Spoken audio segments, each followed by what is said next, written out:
Porque cada día es un reto. Porque cada día necesitamos sabiduría. Vale la pena buscar al Maestro de Maestros y recibir lecciones para vivir. Este es un mensaje de actualidad para vivir el presente con sabiduría y ver el futuro con esperanza. Este es su programa cristiano, Lecciones para Vivir. Bienvenidos a la serie La Redención en Romanos. Gracias por acompañarnos en este estudio. Pastor, ¿cómo se titula la primera lección? Bueno, se titula Pablo y Roma y el propósito es analizar el entorno, la época en la que se escribe la carta a los romanos y sobre todo por qué fue escrito para que así tengamos un mejor mensaje que pueda aplicarse a nuestras vidas hoy. Oremos para que Dios nos dirija en el estudio de hoy. Gracias nuevamente, oh Dios, te damos porque nos das la oportunidad de estudiar tu palabra. Queda con nosotros. Te lo pedimos todo en el nombre de nuestro Señor Jesús. Amén. Amén. El padre había estado ausente de la casa por algunos días y se preguntaba si su pequeña Margarita, quien apenas podía pararse sola, lo recordaba. Para probar su memoria se colocó en un lugar desde donde podía verla, pero ella no podía verlo a él. La llamó en el viejo tono familiar. Maggie. Ella dejó caer sus juguetes. Otra vez repitió su nombre. Maggie. Y ella miró por todo el cuarto, pero no viendo el rostro de su padre, se puso triste y volvió a tomar sus juguetes. Por tercera vez llamó Maggie y ella, dejando caer sus juguetes, rompió a llorar, extendiendo sus brazos en la dirección de donde venía el sonido. Sabía que su padre estaba allí, aunque no lo podía ver. Es fácil recordar a alguien que conocemos bien, pero no podemos recordar a alguien que no hemos visto. Los hermanos de la iglesia de Roma nunca habían visto al apóstol Pablo. Sin embargo, lo llegaron a conocer por medio de su carta y cuando por fin llegó a Roma, ya no era un desconocido para ellos y con gusto lo recibieron. Antes de entrar al estudio de Romanos, es preciso saber un poco de su trasfondo. Pablo escribió esta carta a una iglesia que jamás había visitado. Pastor, ¿cuándo escribió Pablo esta carta y desde dónde la escribió? Bien, comencemos con el apóstol Pablo sabiendo quién era, porque Romanos 1:1 y el versículo 7 identifica a Pablo precisamente como el autor, así que es importante saber quién era. Se lo identifica aquí como descendiente de la tribu de Benjamín, en primer lugar, la escritura habla de esto. Él era incluso miembro del partido de los fariseos, había nacido en Tarso como ciudadano romano y era perseguidor de la iglesia cristiana, como ustedes recordarán. Ahora, él tenía dos nombres, un nombre judío que era el de Saulo y el griego que tenía que ver con el nombre de Pablo. Ahora, él fue llamado por revelación divina en camino a Damasco, la famosa historia en donde finalmente inicia su ministerio. Él fue un discípulo de Gamaliel, lo que le capacitó al grado de tener un amplio conocimiento del Antiguo Testamento y de las enseñanzas rabínicas. Además, se benefició con la cultura griega. Esto le permitía a él citar autores clásicos, incluso elaborar argumentos críticos gracias a este conocimiento. También se benefició o se identificó más bien con judíos y conocía todo de los gentiles. Él fue llamado precisamente para los gentiles. Ahora, ¿en qué época es escrita? Es alrededor del año 58, a inicios más bien del año 58, estando él en Corinto. Algunos datos de la Biblia nos permiten corroborar esto. Por ejemplo, en Romanos 16:1 y 2 se habla de Febe, quien vivía en Cencrea a un lado de Corinto. Fue el primer punto de conexión para ubicar dónde estaba Pablo o desde dónde estaba escribiendo. Por ejemplo, envía saludos de parte de Gayo. Gayo era su hospedador, según dice 16:23, y fue al que Pablo bautizó en Corinto, lo que significa entonces otro dato que lo conecta. También manda saludos de parte de Erasto en Romanos 16:23, quien pudo ser el mismo Erasto que se menciona en una inscripción como comisionado de la ciudad de Corinto. Así que podemos darnos cuenta, Pablo escribe a principios del año 58 y allí precisamente, estando en Corinto, antes de partir a Jerusalén. Gracias, pastor. No se sabe nada acerca del establecimiento de la iglesia cristiana en Roma. El cristianismo parece haber llegado muy temprano, quizá debido al movimiento de tropas, oficiales y mercaderes que llegaban y salían de Roma. Probablemente los judíos que venían de Roma y que se convirtieron en el día del Pentecostés llevaron el evangelio a su ciudad cuando regresaron de Jerusalén. No se menciona ninguna campaña evangelística por ninguno de los apóstoles, ni siquiera se dice que alguno de ellos haya ido a Roma. La primera referencia que se hace de la ciudad de Roma la encontramos en Hechos 18:2. Y halló a un judío llamado Aquila, natural de Ponto, recién venido de Italia con Priscila, su mujer, por cuanto Claudio había mandado que todos los judíos saliesen de Roma, y Pablo se los encontró en Corinto. La primera vez que se hace referencia a la iglesia cristiana en Roma es la carta de Pablo a los romanos, pero la iglesia ya debió haber existido por varios años, ya que Pablo había querido visitarla desde antes. Dice Romanos 15:23, pero ahora no teniendo más campo en estas regiones y deseando desde hace muchos años ir a vosotros. Pastor, ¿qué más sabemos de Roma y de la iglesia cristiana en Roma?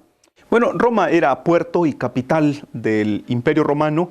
En la época del Nuevo Testamento, Roma estaba en su mero apogeo en el crecimiento. Tenía más de 1 millón de habitantes, personas procedentes de distintos lugares. Ahora, como usted mencionó, realmente no se sabe la forma como la iglesia inicia, no se conocen tampoco sus características, y parece que muchos de los fundadores de la iglesia en Roma pues eran judíos cristianos realmente, aunque en el tiempo de Pablo ya estaba formado por ambos grupos, tanto judíos como gentiles. Ahora, como usted hace referencia a la orden que Claudio da de que los judíos salgan, precisamente en el año 49, entre varios edictos, había uno que ordenaba que los judíos salieran de la ciudad de Roma. Esto obligó a los hermanos cristianos judíos a abandonar incluso sus puestos, sin duda, en la iglesia. Pero más tarde, 5 años después de este edicto, muere Claudio. Eso permite a los judíos regresar, y cuando regresan, pues encuentran un cambio lógico. Ahora los líderes de la iglesia son los gentiles, y parece que esto provocó ciertos roces, cierta rivalidad que se deja ver. Así que es allí donde comenzamos a notar el problema. Uno de los propósitos por el cual Pablo escribe precisamente la carta a los romanos. Ahora, aquí tenemos la exposición de Pablo. Pablo expone de una manera bastante fuerte, tanto para los judíos como para los mismos gentiles. Allí en el capítulo 3, verso 9, Pablo pregunta: ¿qué pues? ¿Somos nosotros mejores que ellos? Ya hemos acusado a judíos y a gentiles que todos están bajo pecado. Y Pablo ahí les presenta precisamente el argumento de que tanto unos como otros, ni uno de ellos tiene ventajas ni desventajas, todos están iguales. Ahora, escribe realmente para los dos grupos. En Romanos 2, 17 al 29, él le pide a los judíos cristianos que abandonen sus pecados, y también les dice básicamente: ustedes gentiles son injustos y ustedes judíos pues tampoco son mejores que ellos. En Romanos 3:23, aquí él menciona: por eso, por cuanto todos pecaron y están destituidos de la gloria de Dios. Lo que Pablo está haciendo es mostrándole a los judíos que los gentiles y ellos se parecen más de lo que ellos están pensando precisamente. Ahora, la carta está dirigida entonces no está dirigida realmente a un auditorio en particular. Está hablando en términos generales tanto a judíos como a gentiles en este caso. Algunas evidencias que tenemos de ello, porque hay algunas personas que piensan que la carta fue dirigida solo a los judíos, otros que solo a los gentiles. Pero fíjense cómo lo menciona: a todos los que estáis en Roma, amados de Dios, llamados a ser santos, entre los cuales estáis también vosotros llamados a ser de Jesucristo. Esto implica o indica un auditorio gentil. Y en el capítulo 11, versículo 13, dice: porque a vosotros hablo, gentiles. Mire lo que dice el versículo 11.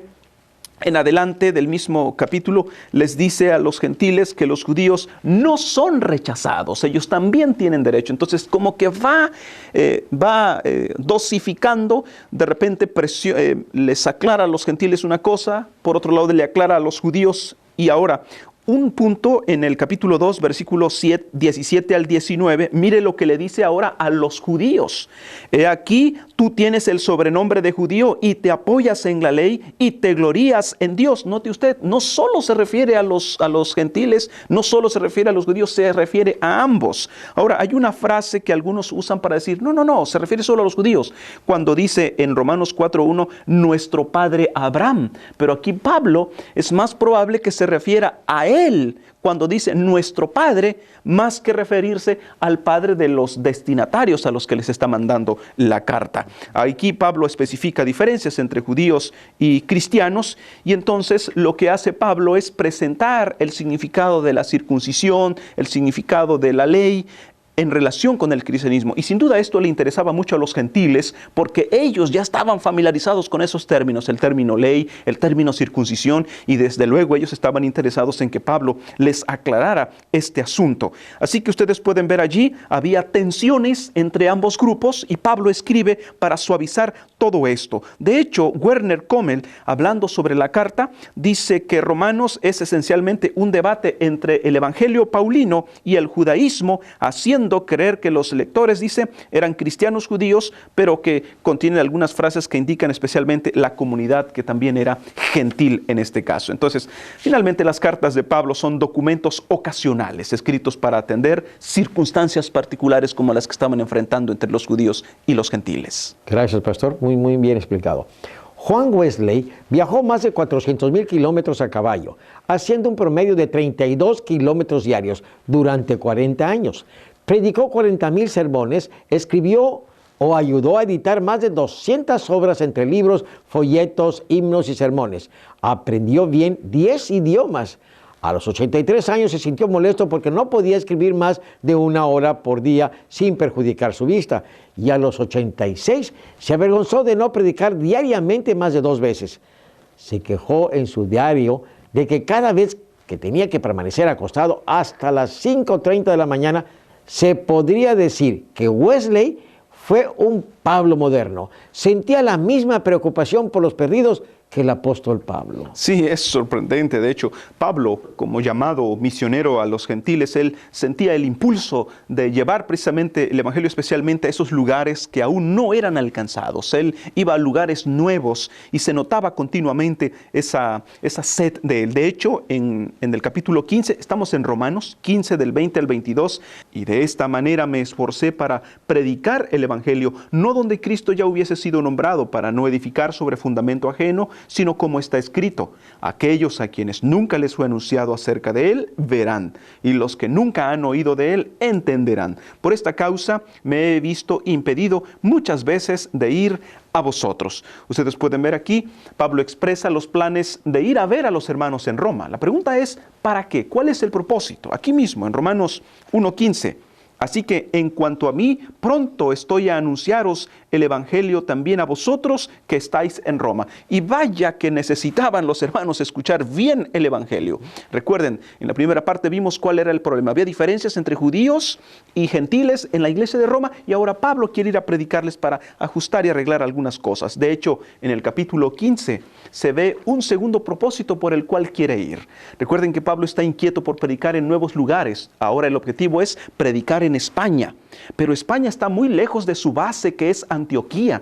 Entonces, ¿qué es lo que él quiere hacer? Aparentemente poner una base en Roma para evangelizar hasta España precisamente. Desde luego, cuando vemos todos estos elementos, nos damos cuenta que Pablo está pensando en todo precisamente, y de hecho era ya urgente por las circunstancias que Pablo estaba enfrentando. Recuerden que su salud era bastante mala, él sufría persecuciones, sufría peligros, como lo menciona en segunda carta a los Corintios en el capítulo 11, donde se enlista una serie de peripecias que enfrenta. Incluso el apóstol ya era mayor de 50 años, está llegando a una edad en la que ya se tenía que pensar mucho más las cosas antes de hacerlas. Tenía muchos enemigos que buscaban precisamente quitarle la vida, así que no viviría para ver esta parte del hemisferio evangelizado, pero Pablo hizo un excelente trabajo porque aunque no estuvo personalmente conversando con los hermanos en Roma, sin embargo, la carta tuvo un efecto bastante poderoso en la vida de los hermanos. Recuerden entonces, Pablo está atacando esa mala relación que hay entre los judíos y los gentiles allí en la iglesia de Roma. Hay incluso indicios de problemas raciales.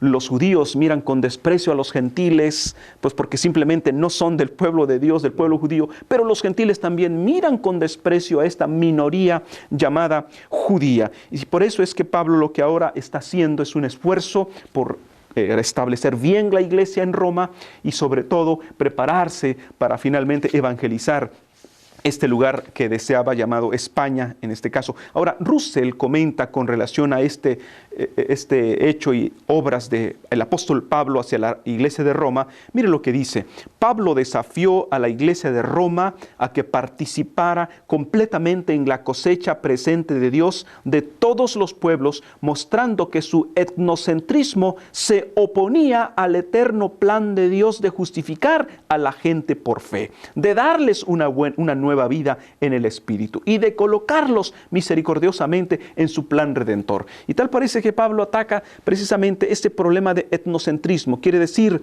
personas que por ser judías se sentían privilegiadas por Dios, y eso lo único que hacía es una barrera entre ellos y el mundo al que había de evangelizar. Muy bien. Una mujer china que acababa de aprender a leer oró diciendo: Señor, vamos a trabajar entre muchas personas que no saben leer. Señor, haz que nuestras vidas sean Biblias abiertas para que aquellos que no pueden leer el libro puedan leerlo en nosotros. Esto mismo dijo Pablo en 2 Corintios 3:3, siendo manifiesto que sois carta de Cristo, expedida por nosotros, escrita no con tinta, sino con el Espíritu del Dios vivo, no en tablas de piedra, sino en tablas de carne del corazón. Y en realidad, él fue una carta abierta durante todo su ministerio. Cuando Pablo llegó a Roma, no llegó como si él lo había dispuesto a como le hubiera gustado. ¿Bajo qué condiciones llegó Pablo a Roma, pastor? Bueno, leamos Hechos, capítulo 28, versículo 16. Cuando llegamos a Roma, el centurión entregó los presos al prefecto militar, pero a Pablo se le permitió vivir aparte con un soldado que le custodiase. Resulta triste ver esta escena. Pablo había planeado ir a Roma solo de paso, en camino para evangelizar España. Pablo había llegado ahora encadenado, había llegado preso al final de su ministerio para morir precisamente en Roma. Desafortunadamente, así fue el desenlace. Desafortunadamente, humanamente hablando, pero Dios tiene planes maravillosos para cada uno de sus hijos. Ahora, ven ustedes que a Pablo se le dio un privilegio. No estaba directamente en la cárcel, estaba en una casa custodiado por un soldado, porque precisamente Roma tenía la responsabilidad de proteger a sus ciudadanos. Y por eso es que Pablo, aun cuando un día estuvieron a punto de matarlo, los judíos en Jerusalén, precisamente el tribuno lo envió a Cesarea rodeado de soldados, precisamente para protegerlo. Allí en Hechos capítulo 23, el versículo 27, se da el testimonio: a este hombre, aprendido por los judíos y que iban ellos a matar, lo libré, dice el tribuno, yo acudiendo con la tropa, habiendo sabido que era ciudadano romano. Así que estos privilegios de alguna manera le permitieron a Pablo, sin embargo, seguir escribiendo sin duda en Roma y estar custodiado en una casa. Ahora, el doctor Rubén Torri enumera ciertas ventajas del trabajo personal tal como el apóstol Pablo lo realizó. Algunas de estas ventajas, por ejemplo, dice: todos lo pueden hacer. Si son llamados por el Señor, todos lo pueden hacer en el caso de Pablo o de un cristiano. Se puede hacer en todas partes, no hay límites, no le marcan los límites. Se puede hacer en cualquier tiempo. Alcanza a todas las clases sociales y da preciso en el blanco el trabajo personal, y desde luego produce grandes resultados. Pablo lo comprobó y desde luego él, mientras estuvo libre, él estuvo haciendo este trabajo, y aún preso en Roma, él siguió escribiendo, y sus cartas han llegado hasta nuestros días, sus escritos han llegado hasta nuestros días, dejándonos una gran bendición. De hecho, quiero leerles en Hechos capítulo 28, versículo 17, aconteció que 3 días después Pablo convocó a los principales de los judíos, y dice, y en el versículo 30-31, y Pablo permaneció 2 años enteros en una casa alquilada y recibía a todos los que a él venían, predicando el reino y enseñando acerca del Señor abiertamente y sin impedimento. Ahora, ustedes pueden ver aquí, Pablo estando preso, sin embargo, sacó ventaja, pudo predicarle a los reyes. Miren lo que dice en el libro de los Hechos, en la página 383. Hechos de los Apóstoles, no por los discursos de Pablo, sino por sus prisiones. La atención de la corte imperial fue atraída al cristianismo. No solo esto, sino que, como Pablo declaró, muchos de los hermanos en el Señor, tomando ánimo con mis prisiones, se atreven mucho más a hablar la palabra sin temor. Aún en las prisiones, Dios pudo seguir usando poderosamente a este hombre celoso de la predicación del Evangelio. Contagiaba a todo el mundo. Sí, imagínese. Pablo dirige su carta a todos los que estáis en Roma, amados de Dios, llamados a ser santos, amigos. Dios no solo ama a los que aman a su Hijo, ama al mundo, ama a todos los hombres, pero para los cristianos que han sido reconciliados con Dios por medio de la muerte de Cristo, ha sido quitada la barrera que una vez los separó del amor de Dios. Cuando los hombres responden al amor de Dios, es posible una manifestación mayor de ese amor. Pastor, ¿quiénes son los llamados a ser santos? ¿Qué quiere decir esta palabra? Bueno, la palabra santo viene del griego hagios y se usa comúnmente en el Nuevo Testamento para referirse a los cristianos y no denota necesariamente personas ya perfeccionadas en la santidad, sino aquellos que por su profesión de fe y su bautismo pueden considerarse como separados del mundo y consagrados a Dios precisamente. Ahora, la idea básica de hagios es separado del uso común para el uso sagrado. Este es el punto principal. Ahora, en este sentido es que se aplica en el Antiguo Testamento la misma palabra equivalente en griego que es hagios, pero la palabra en hebreo en el Antiguo Testamento es kodesh. Y esta misma palabra se refiere precisamente para referirse al tabernáculo y sus muebles, que son como el pueblo judío apartado de entre otras naciones para el servicio a Dios en este caso. Entonces, ustedes pueden ver, se usa aquí para referirse a los cristianos que están en Roma, que habían sido llamados a separarse de otros hombres y de las otras formas de vida para que fueran consagrados al servicio de Dios. Y esto es básicamente la palabra santo, que es hagios. Correcto, queda claro. Cuando Abraham Lincoln era joven, trabajaba como dependiente en una tienda. Un día, mientras atendía a los clientes, dio 6 centavos menos de cambio. Después de cerrar la tienda, caminó a pie 3 millas con tal de devolver ese dinero. Con razón llegó a tener una reputación de ser un hombre honrado y llegó a conocerse como Honest Abe, Abraham el honrado. Cuando Pablo escribió a la iglesia de Roma, la iglesia tenía una buena reputación. Dice Romanos 1:8. Primeramente doy gracias a Dios mediante Jesucristo con respecto a todos vosotros, de que vuestra fe se divulga por todo el mundo. La ciudad de Roma era el centro de poder mundial. Era un centro estratégico para la iglesia, aunque había algunas personas que tenían el potencial de causar divisiones y ser obstáculos a la fe, como lo menciona en Romanos 16, 17 y 18. Mas os ruego que os fijéis en los que causan divisiones y tropiezos en contra de la doctrina que vosotros habéis aprendido y que os apartéis de ellos. La iglesia tenía madurez espiritual. ¿Qué 3 aspectos destaca Pablo en la experiencia de los cristianos en Roma, pastor? Bien, veamos en Romanos capítulo 15, el versículo 14. Romanos 15, 14. Vosotros mismos estáis llenos de bondad, llenos de todo conocimiento, de tal manera que podéis amonestaros los unos a los otros. Aquí tenemos los 3 principios de los que Pablo está hablando. El primero es la bondad, cuando dice estáis llenos de bondad, y no es algo natural en nosotros, debemos recordar, es el fruto del Espíritu Santo, es lo que el Espíritu Santo logra en el corazón de una persona cuando tan solo esta persona se somete precisamente a la voluntad de Dios. Entonces aquí está hablando en primer lugar de la bondad. Segundo lugar, dice llenos del conocimiento. La Biblia enfatiza sobre la importancia de conocer la voluntad de Dios. Y no solo eso, sino hacerla. Entonces es importante que la persona no solamente esté llena de bondad, sino que tenga conocimiento. ¿Qué es lo que Dios espera de uno? ¿Qué es lo que nos corresponde a nosotros hacer?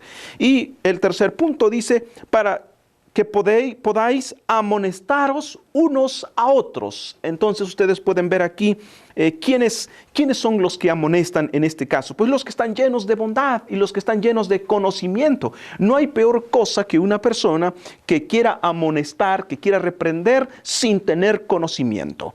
Esto puede causar problemas en lugar de resolver el problema que está allí. Todo cristiano debe estar entonces lleno de todo conocimiento, debe tener bondad para entonces estar en condiciones de amonestar, de corregir si acaso alguna persona se está desviando. Porque imagínense, cuando uno no tiene el conocimiento amplio, la amonestación en lugar de edificar va a molestar, va a incomodar. Entonces, en este caso, estimados, el que tiene bondad y tiene conocimiento no solo está capacitado para amonestar, sino que también dispuesto a ser amonestado, porque evidentemente, como no somos perfectos, nos equivocamos en algún momento. Cuando las personas están llenas de egoísmo, cuando falta la bondad en este caso, pues uno va a rechazar también entonces la amonestación. Entonces Pablo menciona estas tres características: hay que estar llenos de bondad, llenos de conocimiento, y esto nos capacita precisamente para la amonestación. Ahora, Pablo dice que la iglesia tiene estas tres características, de acuerdo al verso.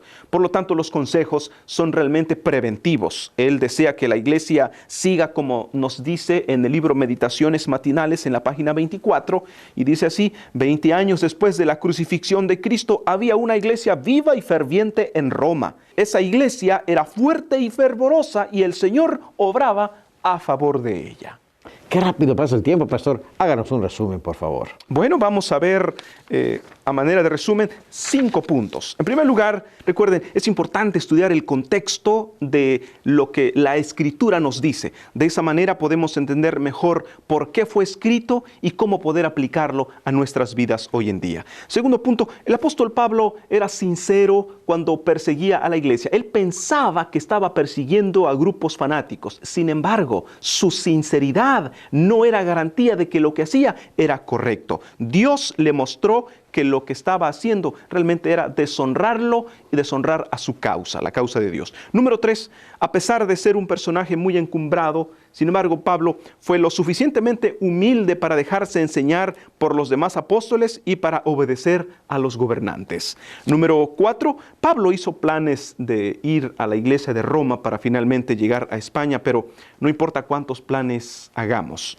Dios puede tener planes diferentes que debemos estar dispuestos a seguir como el apóstol lo estuvo. Y finalmente, la iglesia en Roma se inició por laicos y eran laicos los que la sostenían. Recuerden, Pablo era un predicador laico. La predicación del evangelio se terminará cuando los líderes laicos de la iglesia, escuchen esto, se unan en bondad, en conocimiento y exhortación para traer a otros a los pies de Jesús. Amigos, la próxima lección es judíos y gentiles. Los esperamos. Que Dios les bendiga.